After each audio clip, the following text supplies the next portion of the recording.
নমস্কার বন্ধুরা, আমি কল্পনা প্রতিদিনের মতো চলে এসেছি। দেখো আরেকটি ব্লগ নিয়ে। কিচ্ছু রান্না, ঘর শুদ্ধ, সবার পেট খারাপ, কিছু রান্না করতে পারছি না। সোমবার আজকে, আজকে তোমার পৌষ মাসের শেষ সোমবার, হরার মহাদেব।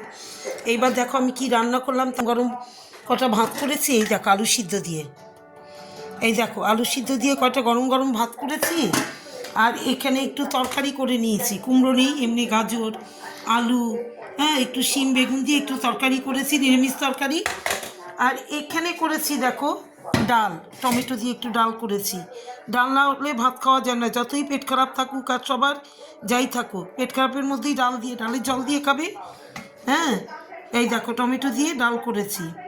তাহলে আজকে আমার মেনুগুলো হচ্ছে গরম গরম সেদ্ধ ভাত, আলু সিদ্ধ ভাত, এখানে ডাল, টমেটো দিয়ে ডাল, কাঁচা লঙ্কা দিয়ে, আর এখানে হচ্ছে তরকারি, নিরামিষ তরকারি।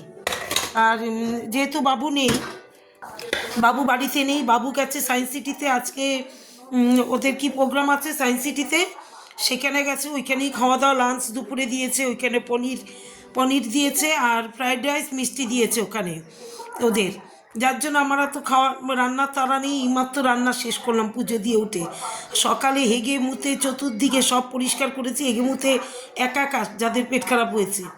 এখন এইমাত্র এই মানে সবে পুজো দিয়ে ওঠে সেদ্ধ ভাত আর এইটা কোনোরকম রান্না করেছি। তাও ভাগ্যিস বাবু নেই, নাহলে তো আমাকে এখনও রান্না করতে হতো। বাবু আসলে রাতে পনির করব, পনির আছে, পনির রেখেছি বাবুর জন্য। রাতে যেহেতু বাবু পনির খেয়েছে, আবার রাতে করব। ভালোই হয়েছে, ও বাইরে খেয়ে আসছে। এইবার আর কি, তাহলে এই রান্না রাতে দেখাবো, পনির রান্না।